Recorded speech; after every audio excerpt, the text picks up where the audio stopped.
2025 की most demandable skills generative AI, जिसका use करके आप मंथली के 40 से 50 हज़ार रुपये ईजिली कमा सकते हैं।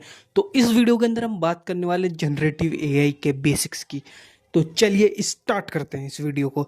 और अगर आपको ये वीडियो पसंद आए तो लाइक एंड सब्सक्राइब जरूर कर जाएं, क्योंकि ऐसा ही कोर्स हम अपने चैनल पर आप सभी के लिए फ्री में लाते रहते हैं। सभी को नमस्कार। इस व्याख्यान में आपका स्वागत है, जहां हम आपको आर्टिफिशियल इंटेलिजेंस की अवधारणा से परिचित कराएंगे, जिसे अक्सर एआई कहा जाता है। तो एआई वास्तव में क्या है? इसके मूल में एआई मशीनों की मनुष्यों की तरह सोचने की क्षमता को संदर्भित करता है। यह कंप्यूटर सिस्टम बनाने के बारे में है जो ऐसे कार्य कर सकते हैं जिन्हें आमतौर पर मानव बुद्धि की आवश्यकता होती है। एक ऐसी मशीन की कल्पना करें जो प्राकृतिक भाषा को समझ सके, अनुभव से सीखें, पैटर्न पहचानें और डेटा आधारित निर्णय लें।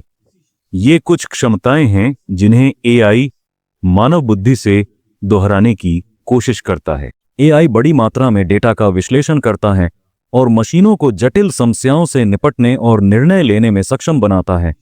यह एक कंप्यूटर को सोचने और उन तरीकों से चुनाव करने के लिए सिखाने जैसा है जो एक बार सोचा गया था कि केवल मनुष्यों द्वारा ही किया जा सकता है। एआई पहले से ही हमारे जीवन के कई पहलुओं में एकीकृत है, बिना हमें इसका एहसास हुए। उदाहरण के लिए, यह नेटफ्लिक्स जैसे ओटीटी प्लेटफार्मों में सिफारिश प्रणाली में है। इसका उपयोग एलेक्सा जैसे आभासी सहायकों में भी किया जाता है जो हमारे वॉइस कमांड का जवाब देते हैं, और एल्गोरिदम में भी जो गूगल जैसे खोज इंजनों को शक्ति प्रदान करते हैं। एआई का उपयोग सेल्फ ड्राइविंग कारों में भी किया जाता है, जो हमारे ड्राइव करने के तरीके को बदलने वाला है। इसका उपयोग चिकित्सा निदान में भी किया जाता है, जिसने कोविड महामारी के दौरान मदद की। और क्या आप जानते हैं, जब आप अपना क्रेडिट कार्ड स्वाइप करते हैं या ऑनलाइन लेनदेन करते हैं, तो एक एआई होता है जो पृष्ठभूमि में चलता है और जांचता है कि लेनदेन वास्तविक है या धोखाधड़ी। एआई का उपयोग शतरंज जैसे जटिल खेल खेलने में भी किया जाता है, और आपको पता होगा कि एआई ने शतरंज के सभी ग्रैंड मास्टर्स को हराया है। नहीं, अल्फाजेरो नाम की एक मॉडल जो 2017 में आई थी, शतरंज पर केवल 4 घंटे के आत्म प्रशिक्षण के बाद खेल की त्वरित महारत के लिए प्रसिद्ध हो गई। स्व प्रशिक्षण के बाद यह दुनिया के सर्वश्रेष्ठ शतरंज इंजन स्टॉकफिश को 100 खेलों की श्रृंखला में 28 जीत, 72 ड्रॉ और 0 हार के साथ हराने में सक्षम रहा। यह डरावना लगता है, और यह 2017 में था। समय के साथ एआई नियम आधारित प्रणालियों से अधिक गहन सीखने और मशीन सीखने के दृष्टिकोण में विकसित हुआ है। इसे योग करने के लिए इन प्रगति ने एआई को मानव बुद्धि की नकल करने और उन कार्यों को करने की अनुमति दी है जिन्हें पहले मशीनों के लिए अत्यधिक चुनौतीपूर्ण माना जाता था। यह एक ऐसा क्षेत्र है जो भविष्य को आकार दे रहा है और विभिन्न उद्योगों को बहुत सकारात्मक तरीके से प्रभावित कर रहा है। तो भविष्य में आपका स्वागत है, और अगले व्याख्यान में मिलते हैं। धन्यवाद, अलविदा। सभी को नमस्कार। आर्टिफिशियल इंटेलिजेंस में प्रमुख अवधारणाओं को समझना पर इस व्याख्यान में आपका स्वागत है। क्या आप एआई, एमएल, डीप लर्निंग और जनरेटिव एआई जैसे शब्दों से अभिभूत हो जाते हैं? इस व्याख्यान में हम इन शर्तों के बीच के अंतरों के बारे में बात करेंगे। इन शब्दों को अक्सर एक दूसरे के स्थान पर उपयोग किया जाता है, और कभी-कभी यह बहुत भ्रमित करने वाला हो सकता है। बस इस तरह का मतलब, वे सभी स्पाइडरमैन की तरह दिखते हैं और दुनिया को बचाने की कोशिश कर रहे हैं, लेकिन हम नहीं जानते कि ये विशेष स्पाइडरमैन क्या करने के लिए है। ठीक है, तो चलिए इसे तोड़ते हैं और उन्हें एक एक करके समझते हैं। पहला कृत्रिम बुद्धिमत्ता है, जो एक व्यापक शब्द है जो सीखने, तर्क, समस्या समाधान और निर्णय लेने जैसे मानव व्यवहार की नकल करने की कोशिश करता है। तो कीवर्ड कॉपी है, और लक्ष्य ऐसी मशीनें बनाना है जो बुद्धिमान व्यवहार की नकल कर सकें। एक उदाहरण सिरी, एलेक्सा और गूगल सहायक जैसे आभासी सहायक। अगला मशीन लर्निंग है, जो एआई का एक सबसेट है जिसमें एल्गोरिदम का विकास शामिल है, जो कंप्यूटर को डेटा से सीखने और भविष्यवाणियां या निर्णय लेने में सक्षम बनाता है। यहाँ पर कीवर्ड सीखा जाता है। यह अनुभव के आधार पर अपने प्रदर्शन को बेहतर बनाने के लिए एक मशीन को पढ़ाने जैसा है। इसलिए यहां अनुभव और सीखना बहुत महत्वपूर्ण है। यहां एक उदाहरण है। ईमेल एल्गोरिथम को स्पैम और गैर स्पैम ईमेल के लेबल वाले उदाहरणों पर प्रशिक्षित किया जाता है। इसलिए जब आपको कोई ईमेल मिलता है तो आप इसे स्पैम के रूप में चिन्हित करते हैं, और वास्तविक ईमेल को चिन्हित नहीं किया जाता है या गैर स्पैम के रूप में चिन्हित किया जाता है। समय के साथ यह पैटर्न को समझ जाएगा कि ऐसे स्रोतों से आने वाले इस प्रकार के ईमेल स्पैम हैं और भविष्य में यह समझदारी से स्पैम के रूप में उनकी पहचान करेगा। अगले कार्यकाल में जा रहे हैं जो गहरी शिक्षा है। डीप लर्निंग मशीन लर्निंग का एक विशिष्ट सबसेट है जो कई परतों वाले नेटवर्क पर केंद्रित है, जिसे तंत्रिका नेटवर्क भी कहा जाता है। यह मानव मन से प्रेरित है जिसमें लाखों न्यूरॉन्स हैं। ये तंत्रिका नेटवर्क ये डेटा से जटिल पैटर्न सीखने के लिए डिजाइन किए गए हैं। उदाहरण के लिए, यदि कोई एआई मशीन मानव चेहरे की पहचान करने की कोशिश कर रही है तो मानव चेहरे में आंखें, नाक और कान हैं। इन सभी को विभिन्न परतों में वर्गीकृत किया जाएगा और जब ये सभी परतें मिल जाएंगी तो यह पहचान लेगा कि यह मानव का चेहरा है और समय के साथ यह पहचानने में भी सक्षम हो सकता है कि यह चेहरा एक विशिष्ट इंसान का है। इसी तरह के उदाहरण जैसे वस्तुओं, जानवरों की पहचान करना भी गहन शिक्षा के उदाहरण हैं। आगे बढ़ते हुए अगला एआई दुनिया में नवीनतम है जो जनरेटिव एआई है। नई और मूल सामग्री उत्पन्न करने में सक्षम मॉडल बनाना शामिल है। यहां सबसे महत्वपूर्ण पहलू नई और मूल सामग्री उत्पन्न करना है। ये मॉडल चित्र, पाठ, संगीत और यहां तक कि वीडियो भी बना सकते हैं। तो संक्षेप में एआई व्यापक क्षेत्र है जो मानव व्यवहार की नकल करने की कोशिश करता है। मानव व्यवहार की नकल करने पर ध्यान केंद्रित किया गया है। एमएल एआई का एक सबसेट है जो एल्गोरिदम पर केंद्रित है, जो डेटा से सीखते हैं और भविष्यवाणियां या निर्णय लेते हैं। यहां अनुभव के आधार पर सीखने पर ध्यान केंद्रित किया गया है। अगला डीप लर्निंग है जो मशीन लर्निंग का एक सबसेट है और जटिल पैटर्न सीखने के लिए गहरे तंत्रिका नेटवर्क में माहिर है। यह जटिल पैटर्न सीखने के लिए गहरे तंत्रिका नेटवर्क का उपयोग करता है। और आखिरी जनरेटिव एआई है जो नई सामग्री उत्पन्न कर सकता है और सामग्री उत्पन्न करने पर ध्यान केंद्रित किया जाता है। तो इस व्याख्यान में जहां हमने देखा कि एआई, एमएल, डीप लर्निंग और सेंटेटिव एआई क्या है। धन्यवाद, मिलते हैं अगले एक में। अलविदा। सभी को नमस्कार। इस व्याख्यान में आपका स्वागत है जहां हम कृत्रिम बुद्धिमत्ता और मशीन लर्निंग के बीच महत्वपूर्ण अंतरों के बारे में बात करेंगे।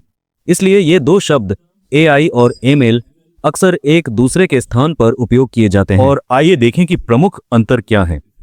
जब दायरे और उद्देश्य की बात आती है तो एआई ऐसी मशीनें बनाने की कोशिश करता है जो मानव बुद्धि की नकल कर सकें। इसलिए कॉपी यहां बहुत महत्वपूर्ण है, यही कीवर्ड है। और एमएल के साथ यह एल्गोरिदम विकसित करने पर केंद्रित है जो डेटा से सीखकर सुधार कर सकता है। तो विशिष्ट प्रोग्रामिंग जो हम करते हैं, हम एक प्रोग्राम बनाते हैं, हम इसे चलाते हैं और हमें डेटा के रूप में आउटपुट मिलता है। लेकिन एमएल के मामले में डेटा को एमएल एल्गोरिदम के इनपुट के रूप में खिलाया जाता है। यह इससे सीखता है, यह इसे ठीक करता है और यह अद्यतन कोड देता है।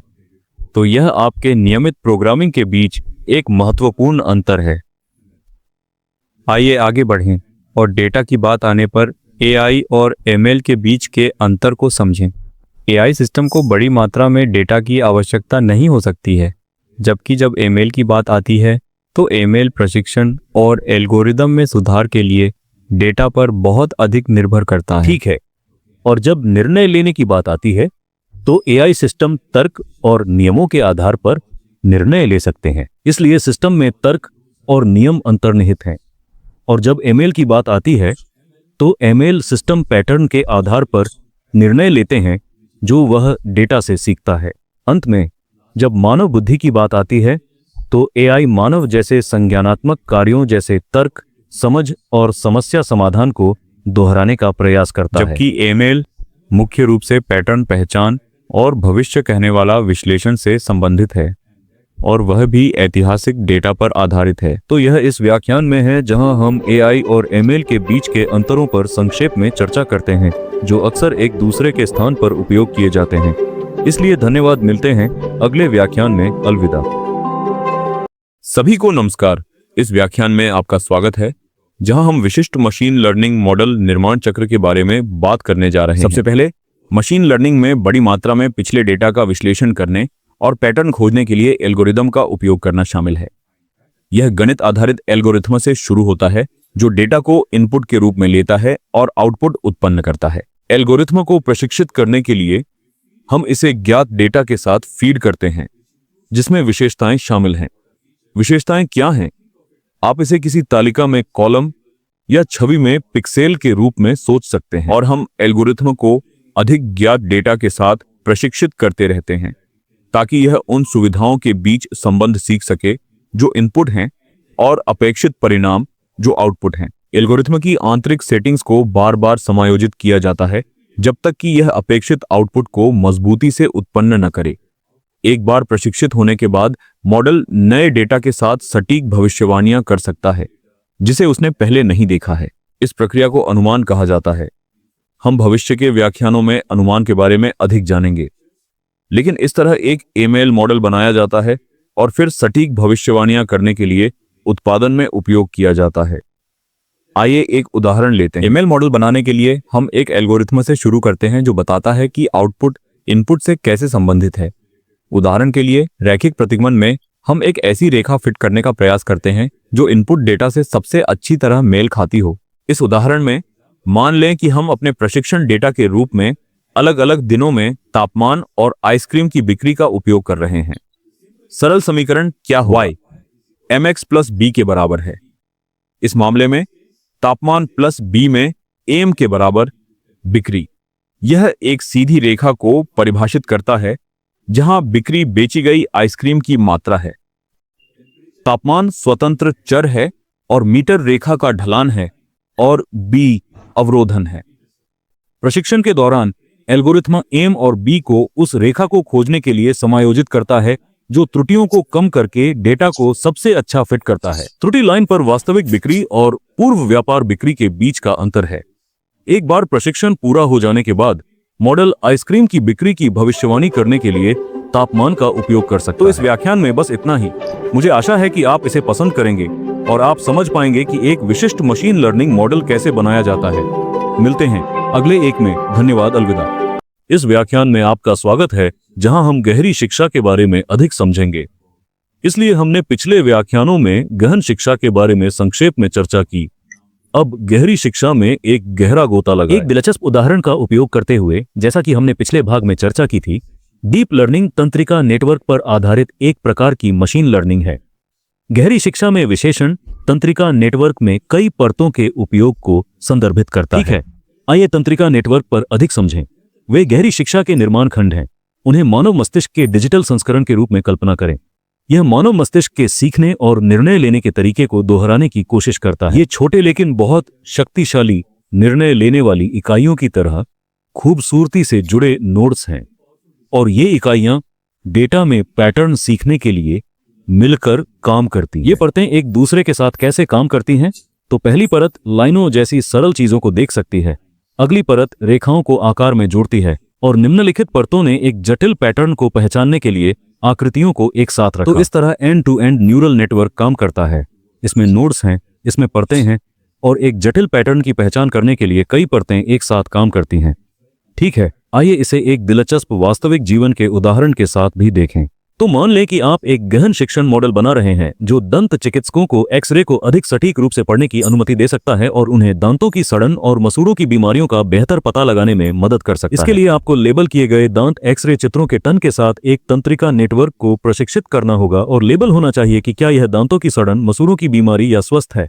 इसलिए लेबलिंग कुछ और नहीं बल्कि तस्वीर को टैग करना है, चाहे वह दांतों की सड़न हो, मसूड़ों की बीमारी हो या स्वस्थ। यदि आप इसे सही ढंग से टैग करते हैं तो यह मॉडल को सही ढंग से प्रशिक्षित करेगा और यह वांछित परिणाम देगा।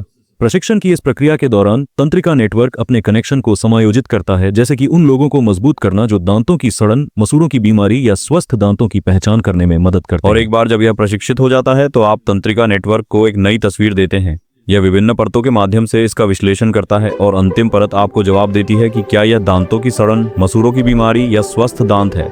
इस तरह मुझे आशा है कि आपको यह उदाहरण और यह खंड पसंद आया होगा।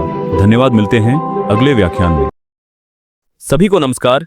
इस व्याख्यान में आपका स्वागत है जहां हम जनरेटिव एआई की शक्ति के बारे में बात करेंगे। सबसे पहले, यह बड़ी मात्रा में डेटा संसाधित कर सकता है।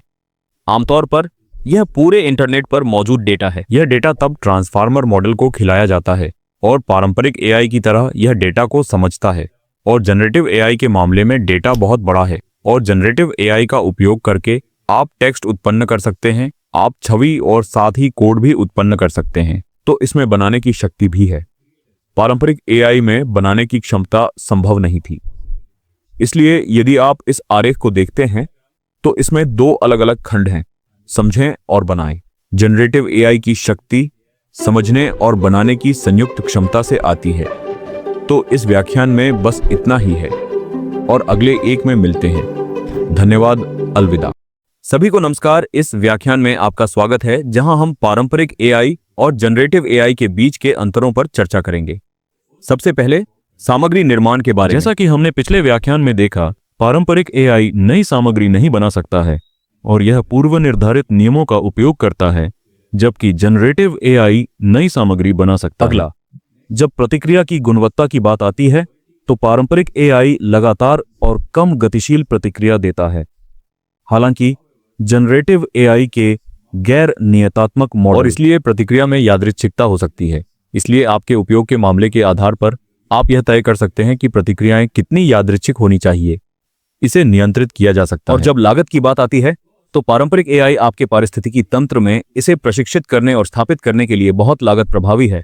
जनरेटिव एआई के साथ, चूंकि यह बड़ी मात्रा में डेटा से संबंधित है, इसलिए प्रशिक्षण लागत बहुत अधिक है। इसके अलावा मॉडल होस्टिंग या अनुमान लागत बहुत अधिक है, क्योंकि जीपीयू की आवश्यकता होती है। तो कुल मिलाकर अपना खुद का जनरेटिव एआई मॉडल बनाना बहुत महंगा मामला है। हालांकि हम भविष्य के व्याख्यानों में देखेंगे कि एआई विक्रेताओं से एपीआई का उपयोग करके इसे कैसे नियंत्रित किया जा सकता है और अपने स्वयं के जनरेटिव एआई मॉडल का निर्माण नहीं किया जा सकता है।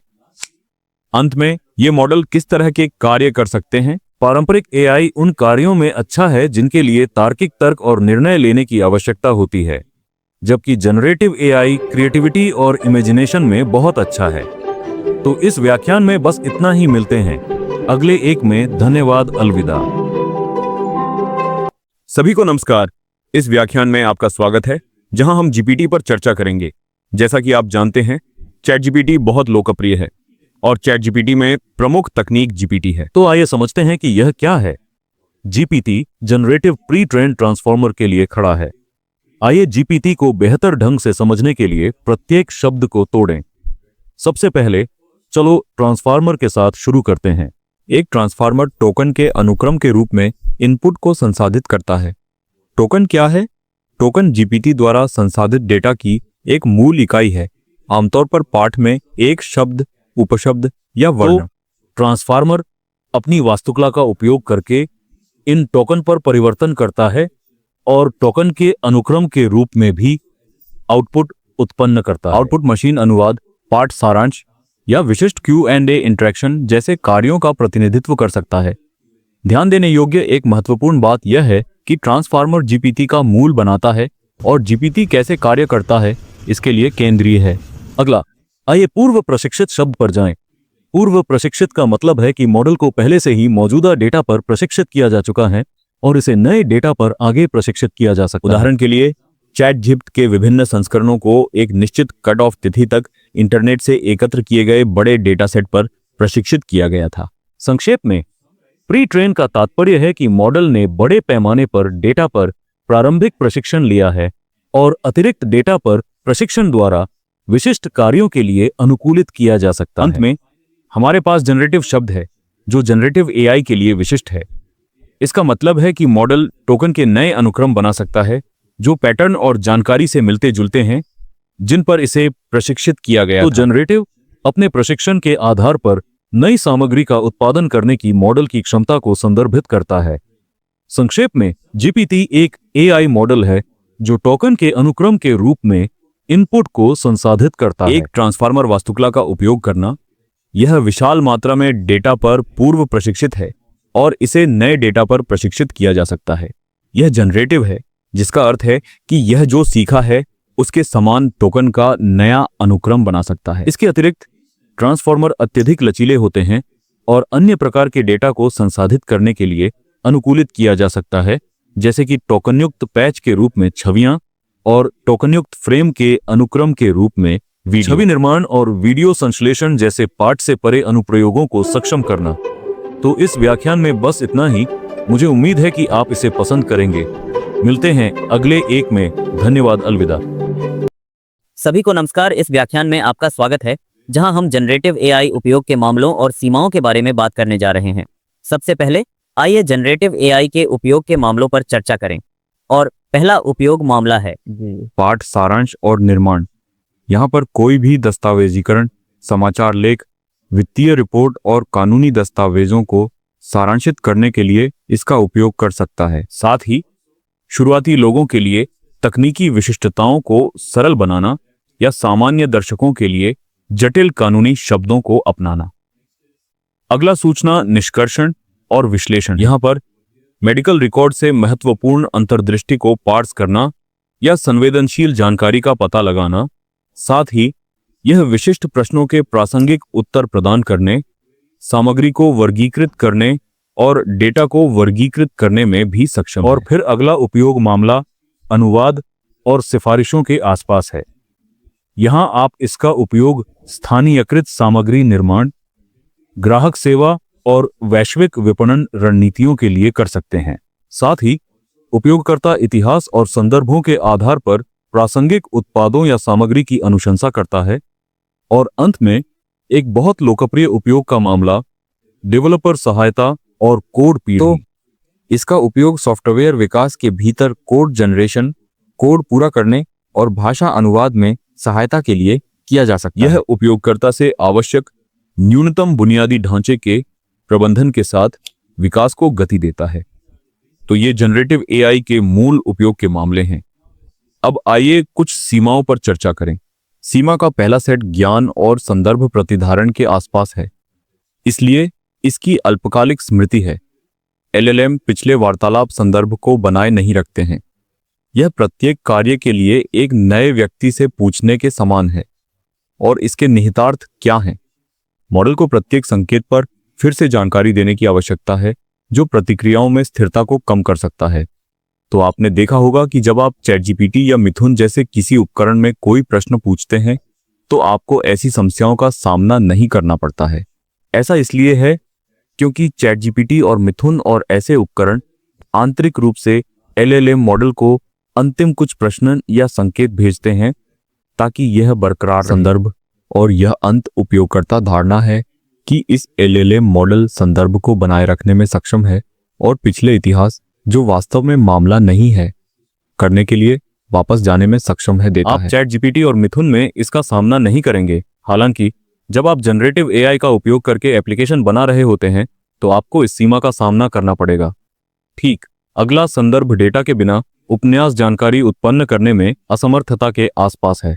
जनरेटिव एआई मॉडल को विशिष्ट और विस्तृत अंतर्दृष्टि प्रदान करने के लिए स्रोत सामग्री या प्रशिक्षण डेटा की आवश्यकता होती है। एक उदाहरण पूर्व डेटा के बिना एक नई एडब्ल्यूएस सेवा के बारे में लिख रहा है। इसके परिणामस्वरूप जेनेरिक आउटपुट होता है और समाधान यह है कि इसे ठीक किया जाए या प्रशिक्षित किया जाए, जिससे मॉडल को समय की अवधि में व्यावसायिक विशिष्ट जानकारी के साथ संरेखित करने में मदद मिल सके। और आइए अंतिम पर चर्चा करें, जो प्राकृतिक भाषा निर्माण की चुनौतियों के आसपास है। यहाँ पर सबसे महत्वपूर्ण चुनौतियां विषाक्त या अनुचित भाषा का खतरा। व्यापक इंटरनेट आधारित डेटा सेट पर प्रशिक्षण के कारण संभावना है कि प्रशिक्षण डेटा में विषाक्त या अनुचित भाषा हो सकती है, और जनरेटिव एआई मॉडल विषाक्त या अनुचित भाषा का उपयोग करके भी प्रतिक्रिया दे सकता है। और अगली चुनौती बहुत आम है, और यह जनरेटिव एआई की एक बड़ी चुनौती या सीमा है, जो भ्रामक जानकारी या मतिभ्रम है। तो मॉडल का जोखिम आत्मविश्वास से लेकिन गलत प्रतिक्रिया दे रहा है। उदाहरण है, मॉडल गलत तरीके से पुरानी स्वास्थ्य सलाह की पुष्टि कर सकता है यदि डबल चेक नहीं किया गया है। तो ये जनरेटिव एआई की शीर्ष सीमाएं और चुनौतियां हैं। इसलिए जनरेटिव एआई एप्लीकेशन बनाते समय इन बातों का ध्यान रखें और तदनुसार रेलिंग लागू करें। तो इस व्याख्यान में बस इतना ही। मिलते हैं अगले एक में। धन्यवाद। अलविदा। सभी को नमस्कार। इस व्याख्यान में आपका स्वागत है, जहां हम जनरेटिव एआई की समयरेखा को देखें। यदि आप आरेख को देखें तो जनरेटिव एआई शुरू करने वाली सबसे महत्वपूर्ण चीज 2017 में थी जब गूगल अपने शोध पत्र के साथ आया था जिसका नाम था ध्यान देना आप सभी की आवश्यकता है। ट्रांसफार्मर क्या है? अन्य आर्किटेक्चर की तुलना में ट्रांसफार्मर में ध्यान की अवधि कैसे भिन्न होती है, इस बारे में विस्तार से बात की गई है।